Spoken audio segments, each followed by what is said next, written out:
Hello everyone, ఇవాళ shoulder day. So sitting barbell press front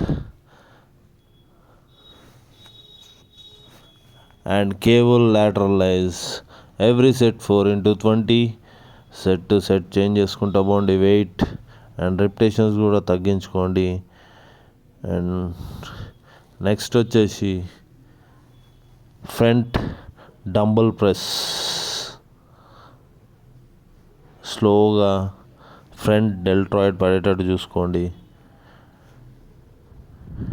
and next వచ్చేసి sit dumbbell lateralize.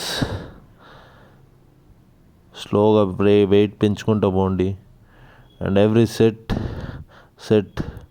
Change చేసుకుంటూ పోండి dumbbell. And bending flies. And last but not least barbell shrugs. Okay guys, stay tuned. Like చేయండి, comment చేయండి, please follow చేయండి రా బాబు.